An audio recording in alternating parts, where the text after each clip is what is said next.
Hi hello viewers, ఎంవ్యూస్కు స్వాగతం. నేను మీ రామదుర్గం మధు. శోభా శెట్టి అలా వెళ్ళిపోయింది. ఆమె కథ ముగిసిపోయింది. చివరి నిమిషంలో ఆమె మనసు మార్చుకుందామని అనుకున్నా కూడా బహుశా బిగ్ బాస్ అమ్మ శోభా శెట్టి ఇంక చాలమ్మ వెళ్ళు వెళ్ళు అన్నట్టుగా పంపించేశాడు. గేట్లు తెరిచేశాడు. Yes you can go now అని చెప్పేశారు. There ends the story. Okay, వరద వెళ్ళిపోయింది, బురద మిగిలే ఉంది. ఏమిటా బురద అంటే, ఇప్పటి వరకు ఉన్నటువంటి సభ్యుల్లోన ఒక అనుమానం, ఒక ప్రశ్న, ఒక సందేహం, తమపై తాము స్వసమీక్ష, తాము ఎక్కడ ఉన్నాం. శోభా శెట్టి వెళ్ళిపోయిందే కానీ వెళ్ళిపోతూ ఉన్న సభ్యుల్లోన ఒక హెచ్చరికను పరోక్షంగా వదిలి వెళ్ళినట్టయింది. ఎందుకంటే గతంలోనే మొన్న సండే సుదీప్ గారు ఒక మాట అన్నారు. మంజు ఆ తర్వాత మోక్షిత వీళ్ళిద్దరూ కొట్లాడుకుంటున్నప్పుడు ఆయన ఒక మాట అన్నారు, మిగిలిన సభ్యులందరూ కూడా వీళ్ళిద్దరిని చూడాలి. ఒక సంబంధం అంటూ పెంచుకున్నప్పుడు హౌస్లోన వాళ్ళు ఎలా నలిగిపోతున్నారు, ఎలా ఒకరికొకరు ఘర్షణ వైఖరి అనుభవించారు, ఇవన్నీ మీరు చూడాలి, చూసి మీరు నేర్చుకోవాలి అన్నాడు. అలాగే శోభా శెట్టి వెళ్ళిపోయిన తర్వాత కూడా బిగ్ బాస్ హౌస్లోన మొట్టమొదట మదన పడింది, బాధపడింది శశిర్, ఆ తర్వాత ఐశ్వర్య. ఎందుకంటే వీళ్ళిద్దరే అక్కడ చివరిలో నిలబడి ఉన్నారు, ఎలిమినేషన్ పాయింట్ దగ్గర నిలబడి ఉన్నారు. వీళ్ళిద్దరిలో ఎవరినో ఒకరిని ఖచ్చితంగా సుదీప్ గారు ఈ సండే పంపించాల్సినటువంటి సందర్భం. కానీ శోభా శెట్టి చేసినటువంటి గొడవ వల్ల, ఆమె గందరగోళం వల్ల, ఆమె మానసిక స్థితి వల్ల, ఆమె అనారోగ్య కారణాల వల్ల వీళ్ళిద్దరు సేఫ్ అయిపోయారు. వీళ్ళిద్దరికీ ఒక లైఫ్ దొరికింది. బిగ్ బాస్ హౌస్ నుంచి బయటికి వెళ్ళే ముందు ఆగిపోయారంటే నిజంగా వీళ్ళిద్దరూ ఈ వారం వరకు అదృష్టవంతులు. సో వాళ్ళిద్దరూ మనసులో అదే అనుకుంటున్నారు. ఐశ్వర్య అంటుంది, నా మైండ్ బ్లాంక్ అయిపోయింది, నాకేంటో అర్థం కావట్లేదు, అసలు ఏం జరిగిందో అని. శశిర్ ఒక మాట అంటాడు, ఇది నాకు అర్థం కావట్లేదు, చివరి నిమిషం దాకా వచ్చాము, ఆగిపోయాము అంటే ఇప్పుడు ఇది నాకు సేఫ్ అయిపోయేవాడినా లేదా నాకు భిక్షగా వచ్చిందా? ఇది చాలా చక్కటి మాట. ఇది నిజంగా శోభా శెట్టి వెళ్ళిపోవడం వల్ల ప్రకృతి వాళ్ళకి ఇచ్చినటువంటి భిక్ష. అందుకోసం సుదీప్ గారు ఒక మాట అన్నారు, ప్రకృతి వాళ్ళకి సహకరించింది కాబట్టి ఈరోజు సేఫ్ అయిపోయారు ఇద్దరు అని. ప్రకృతి శోభా శెట్టి రూపంగా సహకరించింది. ఇక్కడ కొందరి వ్యక్తుల మొదలైన అంతర్మతనం మొదలవుతుంది. ఎప్పుడైతే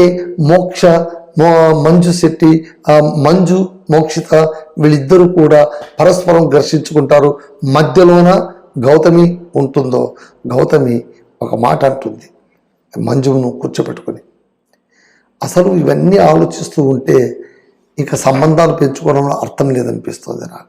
ఎందుకంటే మనం ఈ సంబంధంలో డేంజర్ జోన్లోకి వెళ్ళిపోతున్నాం.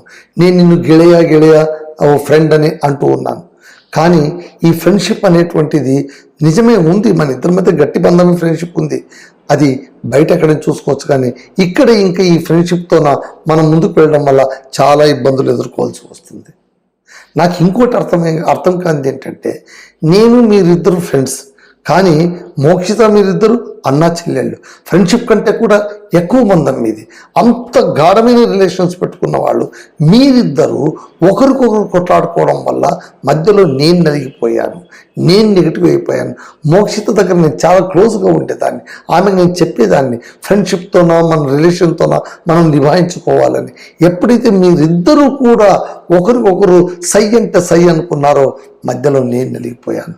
అనవసరంగా నాకు నెగిటివిటీ వచ్చేసింది, నేను అనవసరంగా చెడ్డదాన్ని అయిపోయాను.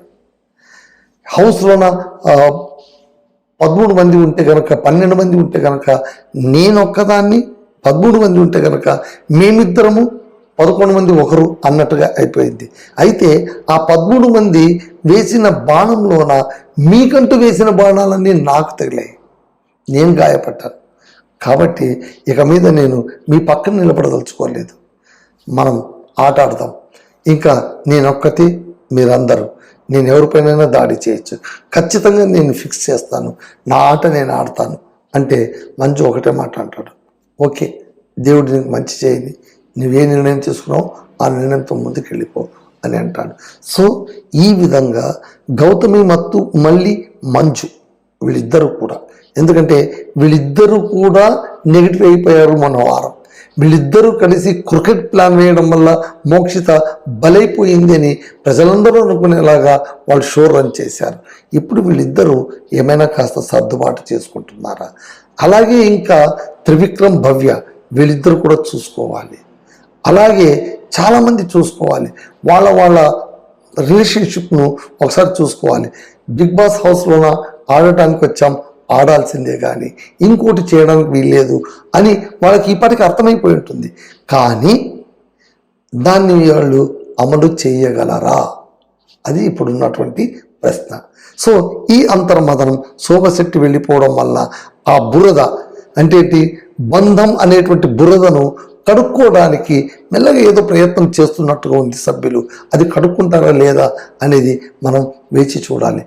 తర్వాతి రోజుల్లో మనకు అర్థమవుతుంది. ఆ తర్వాత సరే మళ్ళీ టాస్క్ యథావిధిగా మొదలైంది. మీరు చాలా జాగ్రత్తగా గమనించాలంటే వాళ్ళందరూ కొద్దిసేపు బాధపడ్డారు, మళ్ళీ అందరూ హాయిగా ఎంజాయ్ మూడ్లో పడిపోయారు, టాస్క్ మూడ్లో పడిపోయారు. అసలు శోభశెట్టి అనేటువంటి ఒక వ్యక్తి ఉండింది, ఆమె తమ మధ్య ఉండింది, తమని కాస్త టెర్రరైజ్ చేసింది, ఆ తర్వాత తానే చేతులెత్తి వెళ్ళిపోయింది. ఇవన్నీ కూడా ఇప్పుడు వాళ్ళ బుర్రలో లేదు. అంతేనండి, వ్యక్తి ఉన్నప్పుడు తలుచుకుంటారు, వ్యక్తి ఉన్నప్పుడే గుర్తింపు.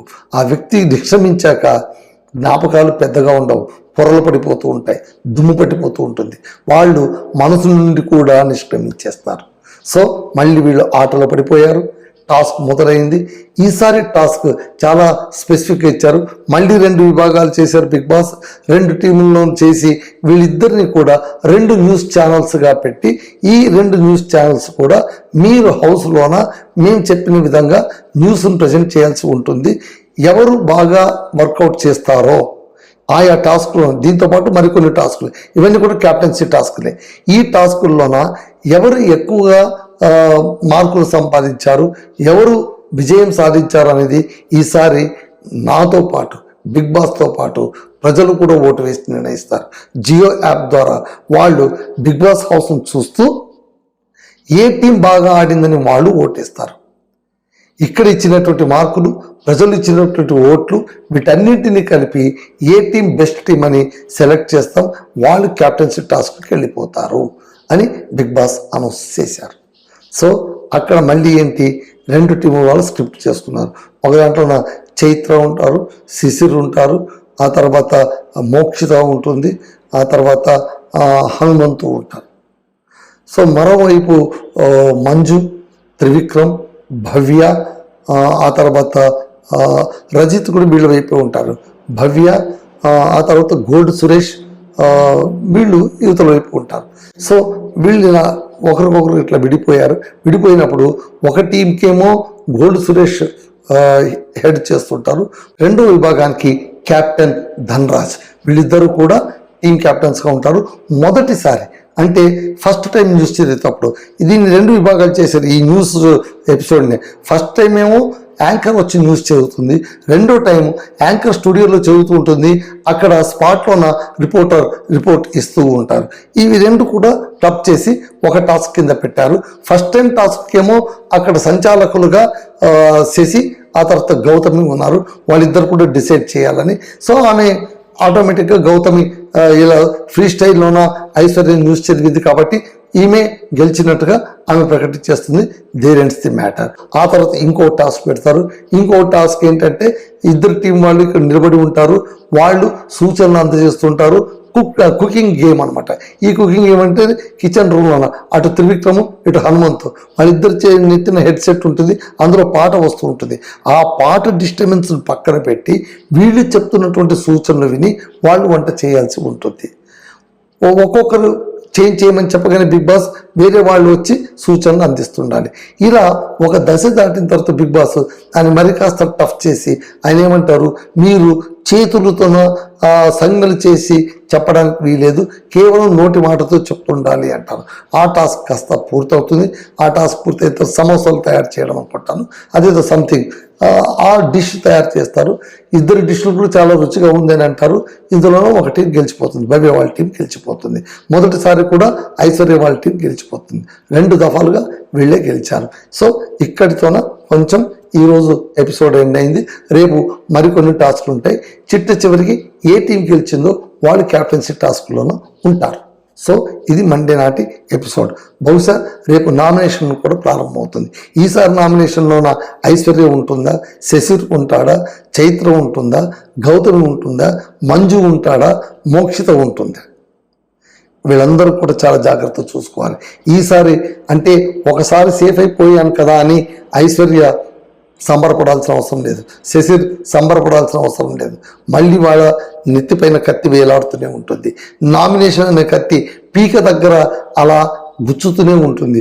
అది ఎప్పుడు పీకను కోసేస్తుందో ఎవరికీ తెలియదు. కాబట్టి అందరూ కూడా వాళ్ళ ఆట వాళ్ళు ఆడుకోవాలి. మళ్ళీ అలా ఆడుతారా? శోభ సంకటం చెప్పినటువంటి గుణపాఠాన్ని వాళ్ళు అర్థం చేసుకుంటారా? కిచ్చా సుదీప్ గారు చెప్పినటువంటి మంచి మాటలు వాళ్ళ చెవికి ఎక్కాయా? అతను చేసిన సూచనలు వాళ్ళ తలకెక్కాయా? ఆ విధంగానే ఫోకసింగ్గా ఆడడానికి వాళ్ళు సిద్ధమయ్యారా? ఇవన్నీ కూడా రానున్న 2-3 రోజుల్లోన మళ్ళీ మనం చూడాలి. మళ్ళీ వారాంతానికి ఏం చేస్తారో సుదీప్ చూడాలి. వీళ్ళు ఎలాంటి పంచాయతీ తెచ్చి పెడతారో చూడాలి. అంతవరకు ప్రతిరోజు కూడా ఎపిసోడ్ను నేను అనలైజ్ చేస్తూ ఉంటాను. దయచేసి మీరు చూడండి, గమనించండి. ఇది ఇవాల్టి మండే ఎపిసోడ్ అనాలిసిస్ చేశాను. This is Ramadurgam Madhusudan Rao signing off.